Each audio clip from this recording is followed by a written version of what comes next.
কোন ব্যক্তি যদি কুরবানি করার নিয়তে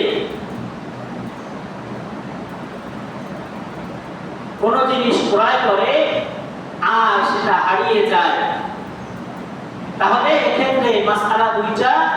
একটা হলো ধনী ব্যক্তি যার উপরে কুরবানি ওয়াজিব, তার পশু ক্রয় করার পরে যদি হারিয়ে যায়, তাহলে ধনী ব্যক্তি হওয়ার ক্ষেত্রে সে যদি আবার একটা পশু ক্রয় করে কুরবানির আগের দিন মনে করেন পাওয়া গেছে, তাহলে ওই ব্যক্তির ক্ষেত্রে মাসআলা হলো যে কোনো একটা যদি কুরবানি দেয় তাহলে কুরবানি আদায় হয়ে যাবে। তবে উত্তম হলো দুইটা পশুকে কুরবানি দেওয়া।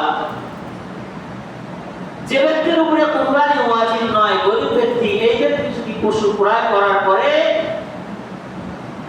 তার ওই পশুটা হারিয়ে যায়, এখন তো তার উপরে আর ওয়াজিব নাই, যেহেতু সে কুরবানি করছে, তার উপরে কুরবানি করার জন্য যে পশুটা ক্রয় করছে এটা হারিয়ে গেছে, তার উপর থেকে ওয়াজিব রহিত হয়ে গেছে। আবার যদি নতুন করে গরিব ব্যক্তি পশু নতুন করে ক্রয় করে, আবার ওই হারিয়ে যাওয়া পশুটা যদি পাওয়া যায়, তাহলে এক্ষেত্রে মাসআলা হলো উভয় প্রাণীকেই কুরবানি দিতে হবে।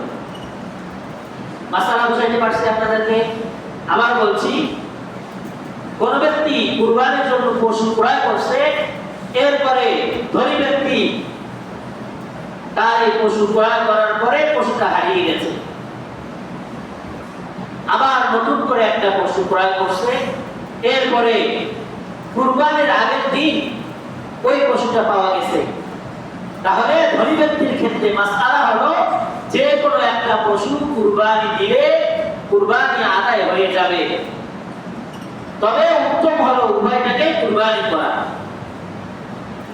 পক্ষান্তরে গরিব ব্যক্তি যার উপরে কুরবানি ওয়াজিব ছিল না, সে নিজের উপরে ওয়াজিব করে নিয়েছে, কুরবানির পশু ক্রয় করার পরে এই পশুটা হারিয়ে গেছে, ব্যক্তি আবার নতুন করে আরেকটা কুরবানির জন্তু ক্রয় করেছে।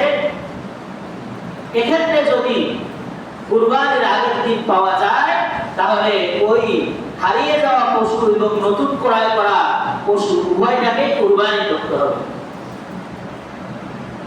প্রশ্ন, নাবালেগ সন্তান যদি নিসাব পরিমাণ সম্পদের মালিক হয়, তাহলে কুরবানি ওয়াজিব হবে কিনা? উত্তর, নাবালেগ ব্যক্তি যদি নিসাব পরিমাণ সম্পদের মালিক হয়, সেক্ষেত্রেও তার উপরে কুরবানি ওয়াজিব হবে না।